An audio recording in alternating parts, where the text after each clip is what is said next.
የተወደዳችሁና የተከበራችሁ የኢትዮኒውስ ቤተሰቦች እንደምን አላችሁ? ሰላምታችን በያላችሁበት ይድረስ። እነሆ አዳዲስና ወቅታዊ መረጃዎችን አዘጋጅተን ወደ እናንተ ማድረስ ጀምረናል። ከኢትዮኒውስ የዜና ወጃ ጋር አብራችሁ እንድትቆዩ ግብዣችን ነው። በቅድሚያም አርዕስተ ዜናዎችን አስቀድማለሁ። የፋኖ ኃይሎች ከአገዛዙ ጦር ጋር ባደረጉት ውጊያ ድል ማድረጋቸውን አስታውቀዋል። የአማራ ፋኖ ብሔራዊ ንቅናቄ ፖሊት ቢሮ የወለጋ ክፍለ ሀገር ፋኖ ህዝብ ወይም ቢዛሙ ያቀረበውን የአደራጅ ጥያቄ ላይ ውይይት ማድረጉን አስታውቋል። አፋብን ቀጣይ መመሪያዎችን መስጠቱንም አስታውቋል። በዝርዝር እናየዋለን። በኦሮሚያ ክልል ታጣቂዎች የፈጸሙት ጥቃት ንጹሃን መገደላቸው ተሰማ። ጥቃቱ የተፈጸመው በምግብ ቤት ላይ ሲሆን ጥቃቱ በተፈጸመበት ወቅት ወደ 20 የሚደርሱ ሰዎች በምግብ ቤት ውስጥ ነበሩ ተብሏል። ዝርዝሩን ትሰሙታላችሁ። የኦብነግ ክንፍን ጨምሮ 3 ድርጅቶች የሶማሌ ህዝብ የራስን እድል በራስ የመወሰን የተባለ ጥምረት መሰረቱ። እኛ የሶማሌዎችን ለማጥፋት የታለመ የተቀነባበረ ዘመቻ በብልጽግና ተከፍቶብናል ያሉ በሶማሌ ክልል የሚንቀሳቀሱ የፖለቲካ ፓርቲዎች 3 ጥምረት አሁን በኋላ ጉዳዩ በዝምታ ማለፍ አንችልም፣ ነፃ ለማውጣት እንታገላለን ብለዋል። በዝርዝር እናየዋለን። የአውሮፓ ህብረት በግሪንላንድ ጉዳይ አስፈላጊ ነው ሲገኝ በአስቸኳይ እርምጃ ለመውሰድ መዘጋጀቱን ይፋ አድርጓል። የአውሮፓ ኮሚሽን ፕሬዚዳንት ኡርሱላ ቮንደር ላየን ፕሬዚዳንት ትራምፕ ግሪንላንድ የመጠቅለል እቅዳቸው በተቃውሞ በአውሮፓ ሀገራት ላይ ለመጣል ለዛቱት የታሪፍ ጭማሪ በአስቸኳይ የአጸፋ ምላሽ ለመውሰድ ዝግጁ ነን ብለዋል። ሶማሊያና ደቡብ አፍሪካ በደህንነትና ቀጠናዊ መረጋጋት በጋራ ለመስራት መወያየታቸው ሰማ። የሶማሊያው ፕሬዝዳንት ሐሰን ሼክ መሐመድ ትላንት ማክሰኞ ዕለት ከደቡብ አፍሪካው ፕሬዝዳንት ሲሪል ራማፎሳ ጋር ውይይት አድርገዋል ተብሏል። የተወደዳችሁና የተከበራችሁ የኢትዮኒውስ ቤተሰቦች አብራችሁ ስትቆዩ እነዚህና ሌሎች ትሰማላችሁ። መልካም ቆይታ ይሁንላችሁ። በኦሮሚያ ክልል ታጣቂዎች የፈጸሙት ጥቃት ንጹሃን መገደላቸው ሰማ። ጥቃቱ የተፈጸመው በምግብ ቤት ላይ ሲሆን ጥቃቱን በፈጸሙት ወቅት ወደ 20 የሚደርሱ ሰዎች በምግብ ቤት ውስጥ ነበሩ ተብሏል። በጉጂ ዞን ታጣቂዎች ምግብ ቤት ላይ የፈጸሙት ጥቃት 2 ሰዎች ሲገደሉ 5 ቆስለዋል። በኦሮሚያ ክልል በጉጂ ዞን ሳባ ቦር ወረዳ በሚገኝ ምግብ ቤት ውስጥ ላይ ታጣቂዎች የፈጸሙት ጥቃት 2 ሰዎች ወዲያውኑ ሲገደሉ 5 ሰዎች ደግሞ ከባድ የአካል ጉዳት እንደደረሰባቸው ነዋሪዎችና የአካባቢው ባለስልጣን ለሚዲያ ተናግረዋል። በሰዎች ላይ ሞትና አካል ጉዳቱ ያስከተለው ጥቃት የደረሰው 7 የሚሆኑ ታጣቂዎች ወደ ምግብ ቤት በመግባት በከፈቱ ተኩስ እንደሆነም ተገልጿል። ጥቃቱ በተፈጸመበት ወቅት ወደ 20 የሚደርሱ ሰዎች በምግብ ቤት ውስጥ ነበሩም ተብሏል። ከጥቃቱ የተረፈውና አሁን በአካባቢ ባለው አዱላ ዋዮ ሆስፒታል ሕክምና እየተደረገለት የሚገኝ አንድ ግለሰብ ለቢቢሲ አፋን ኦሮሞ እንደተናገረው ጥቃቱን የፈጸሙት የኦሮሞ ነጻነት ሰራዊት ታጣቂዎች ናቸው። ባለፈው ቅዳሜ ጥር 9 2018 ምሽት 4 ሰዓት አካባቢ ታጣቂዎቹ ወደ ምግብ ቤት ከገቡ በኋላ በፈጸሙት ጥቃት አንድ የ80 ዓመት አዛውንት ጨምሮ 2 ሰዎች ወዲያውኑ መሞታቸውን 5 ሰዎች ከባድ ጉዳት ደርሶባቸው ከመካከላቸው 2ቱ በአስጊ ሁኔታ ላይ እንደሚገኙም የአካባቢ የብልጽግና ባለስልጣን ተናግረዋል። የሳባ ቦር ወረዳ ምክትል አስተዳዳሪና የብልጽግና ኃላፊ ዳምቡ ዋጩ እንደተናገሩት ከሆነ በጥቃቱ የተገደሉትና ጉዳት የደረሰባቸው ሁሉም ሰዎች ሰላማዊ ነበሩ ተብሏል። ጥቃቱ የተፈጸመው በኦሮሞ ነጻነት ሰራዊት አባላት ነው ሲሉም እኒሁ የብልጽግና ባለስልጣን ከሰዋል። ጥቃቱ የተፈጸመው በሰባቦር ወረዳ ሳቢቹ ኤላ ዲማ በተባለ ስፍራ ላይ ሲሆን በሰላማዊ ሰዎች ላይ ወንጀሉን የፈጸሙት የሸኔ ታጣቂዎች ናቸው። በጥቃቱም በአጠቃላይ 9 ሰዎች ቆስለዋል ሲሉ ይከሳሉ። መንግስት ሸኔ የሚለውና በሽብር ቡድንነት የሰየመው የኦሮሞ ነጻነት ሰራዊት በምዕራብና በደቡብ ኦሮሚያ አካባቢዎች በተለያዩ ጊዜያት ጥቃቶች ሲፈጽም ቆይተዋል ይላል ቢቢሲ። ቡድኑ የአሁኑ ጥቃት በተመለከተ እስካሁን ያሳወቀው ነገር ግን የለም። ጥቃቱ ከተፈጸመ በኋላ የብልጽግና መንግስት የጸጥታ ኃይሎች ወደ ቦታው ደርሰው ጉዳት የደረሰባቸውን ሰዎች ለሕክምና ወደ ጤና ተቋማት እንዲወስዷቸው ማድረጋቸውንም እኒሁ ባለስልጣን ይናገራሉ። ለሰዎች ሕይወት ማለፍና ለአካል ጉዳት ምክንያት የሆነው ጥቃት የፈጸሙት ታጣቂዎች በአቅራቢያው ወደሚገኝ ጫካ ሸሽተው መግባታቸውን የመንግስት ኃይሎች እየተከታተሏቸው ነው ይላሉ ኃላፊው። አቶ ደንበባ ከዚህ ቀደም ታጣቂዎች የሚንቀሳቀሱበት ሳባቦር ወረዳ ተመሳሳይ ጥቃት ይፈጸም ነበር ያሉ ሲሆን ባለፈው 1 ዓመት ውስጥ የጸጥታው ሁኔታ ተሻሽሎ ነበር ሲሉም ባለስልጣኑ አሁን ላይ ደግሞ እንዳገረሸ ሲናገሩ ሰምቻለሁ ማለት ቢቢሲ ዘግቧል። የፋኖ ኃይሎች ከአገዛዙ ጦር ጋር ባደረጉት ውጊያ ድል ማድረጋቸውን አስታውቀዋል። የአማራ ፋኖ ብሔራዊ ንቅናቄ ፖሊት ቢሮ የወለጋ ክፍለ ሀገር ፋኖ ወይም ቢዛሞ ያቀረበውን የአደረጃጀት ጥያቄ ላይ ውይይት ማድረጉን አስታውቋል። እንዲሁም አፋብን ቀጣይ መመሪያዎችን ሰጥቻለሁ ሲልም ዛሬ ባወጣው መግለጫ አስታውቋል። በአማራ ክልል ደቡብ ወሎ ዞን ደላንታ ወረዳ በአገዛዙ ጦርና ፋኖ ኃይሎች መካከል በተደረገ ውጊያ የፋኖ ኃይሎች ድል ማድረጋቸውን አስታውቀዋል። ጥር 12 2018 ዓ.ም በወረዳው ለግማሽ ቀን በዘለቀ ውጊያ በአገዛዙ ጦር ላይ ከፍተኛ ሰብአዊና ቁሳዊ ጉዳት ደርሷል ሲል ነው የአማራ ፋኖ ብሔራዊ ንቅናቄ ምኒልክ ጊዜ አስታወቀው። ከጉባ ላፍቶ ከተንታ አምባሰል ወረዳዎች በሶስት አቅጣጫ ወደ ደላንታ ወረዳ እምጥጉና አካባቢ ከተንቀሳቀሰ የአገዛዙ ጦር ጋር ውጊያ መደረጉን ያስታወቀው አፋባ ምኒልክ 30 የአገዛዙ መከላከያ አባላት ሲገደሉ ከ45 በላይ ደግሞ ቆስለዋል ብሏል። ውጊያውን ተከትሎ የአገዛዙ ጦር ወደ ኋላ ፈግፍጓል ምን የተባለው። በተመሳሳይ በደቡብ ጎንደር ዞን ጉና በጌምድር ወረዳ ክምር ድንጋይ ከተማ ሰርገው የገቡ የፋኖ አባላት በከፈቱት ውጊያ የሚሊሻ አባላት ሲገደሉ ትጥቃቸው ደግሞ በፋኖ መወሰዱን የመረጃ ምንጮች ለኢትዮ ኒውስ ተናግረዋል።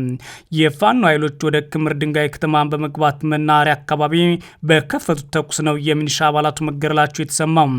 ይህ በእንዲህ እንዳለ የአማራ ፋኖ ብሔራዊ ንቅናቄ ፖሊት ቢሮ የወለጋ ክፍለ ሀገር ፋኖ ወይም ቢዛሞ ያቀረበውን የአደራጅ ጥያቄ ላይ ውይይት አድርጌያለሁ ሲል አስታውቋል። ፖሊት ቢሮ ጥር 12 2018 ዓ.ም የመጀመሪያ ስብሰባው ማድረጉን ዛሬ በህዝብ ግንኙነቱ መምሪያ በኩል ያስታወቀ ሲሆን በስብሰባው ከቢዛሞ እዝ ጥያቄ በተጨማሪ የቀጠናና የስያሜዎችን የሰራዊትና የነባር እዞችን ውህደት እንዲሁም የወታደራዊና ፖለቲካዊ ፍኖተ ካርታ ዝግጅት በተመለከተ ተወያይቻለሁ ብሏል። የአማራ ፋኖ ብሔራዊ ንቅናቄ አፋብን ስራ አመራር አባላት ተገኝተውበታል ባለው የመጀመሪያ ስብሰባው ላለፉት 30 ወራት በነበረው የትግል ሂደት በነበሩ የእርስ በርስ ሽኩቻዎችና አለመግባባቶች እንዲሁም የአደረጃጀት ልዩነቶች ምክንያት ለተፈጸሙ ጥፋቶች የእርስ በርስ የይቅርታ መርሃ ግብር መከናወኑን ያስታውቋል። በተጨማሪም በስብሰባው ላይ በቀረቡ አጀንዳዎች ላይ ከተወያየ በኋላ ቀጣይ የስራ መመሪያዎችን መስጠቱን የአማራ ፋኖ ብሔራዊ ንቅናቄ የህዝብ ግንኙነት መምሪያ አስታውቋል። የኦብነግ ክንፍ ጨምሮ 3 ድርጅቶች የሶማሌ ህዝብን የራስ በራስ የመወሰን እድል የተባለ ጥምረት መሰረትን አሉ። እኛ የኦጋዴን ሶማሌዎችን ለማጥፋት የታለመ የተቀነባበረ ዘመቻ በብልጽግና ተከፍቶብናል ያሉት 3ቱ የጥምረት አባላት ካሁን በኋላ ጉዳዩ በዝምታ ማለፍ አንችልም ብለዋል። በአብዱራህማን ማዲ የሚመራው የኦጋዴን ብሔራዊ ነጻነት ግንባር ኦብነግ ክንፍና በሶማሌ ክልል ላይ ትኩረት ያደረጉ 2 ፖለቲካዊ ንቅናቄዎች የሶማሌ ህዝብ የራስ እድል በራስ የመወሰን ጥምረት የተባለ ስብስብ መስረታቸውን አስታውቀዋል። ጥምረቱን የመሰረቱት የኦብነግ ክንፍ ኮንግረስ ፎር ሶማሌ ኮዝ እና ሶማሌ ሪጂናል ዲሞክራቲክ አሊያንስ ባወጡት የጋራ መግለጫ የከንቱ ድርድር ዘመን አብቅቷል ብለዋል። 3ቱ አካላት ጥምረቱን መመስረታቸውን ያስታወቁት ትላንት ማክሰኞ ጥር 12 2018 ዓ.ም በኦብነግ የማህበራዊ ሚዲያ ገጽ ላይ ባወጡት መግለጫ ነው። አዲሱ ጥምረት የሶማሌ ህዝብ ፖለቲካዊ ውክልና ወይም ፖለቲካል ኤጀንሲ ለማጠናከር ያለመ የተቀናጀ ፖለቲካዊ ዲፕሎማሲያዊና ሲቪክ መድረክ እንደሆነም ገልጿል። የሶማሌ ህዝብን የጋራ መብቶች ክብርና ፖለቲካዊ መጻኢ ዕድል ማሳደግ ሌላኛው የጥምረቱ መቋቋም ምክንያት እንደሆነም ጠቅሷል። የአሁኑና ያለፉት የኢትዮጵያ መንግስታት በሶማሊያ ህዝብ ላይ የተከተሉት አገዛዝ ስርዓት በፖለቲካዊ ማግለል፣ ባህዳዊ አገዛዝ፣ በህዝብ ስብጥር ለውጥ፣ በመዋቅራዊ መድሎና በመሰረታዊ መብቶች ላይ በሚፈጸሙ ተከታታይ ጥሰቶች የታጀበ እንደነበር መግለጫቸው ላይ አስፍረዋል። የብልጽግናው ጠቅላይ ሚኒስትር አብይ አህመድ ወደ ስልጣን መምጣት ተከትሎ ከኦብነግ ጋር የተፈረመው ስምምነት ጨምሮ ለእርቅና ለፍትህ ሊሆኑ የሚችሉ መንገዶች ሁሉ ሞክረን ጨርሰናል ብለዋል። የብልጽግናው መንግስት በውይይት ፋንታ አገዛዙ ጭቆናን አባብሰዋል፣ ብዝበዛን ተቋማዊ አድርጓል እና በህዝባችን ላይ የህልውና አደጋ የሚደቅኑ ፖሊሲዎችን ዘርግተዋል ማለትም ወንጅለዋል። እኛን ለማጥፋት የታለመ የተቀነባበረ ዘመቻ ተከፍቶብናል ያሉት 3ቱ የጥምረቱ አባላት ካሁን በኋላ ጉዳዩን በዝምታ ማለፍ እንደማንችል ወቁልን ብለዋል።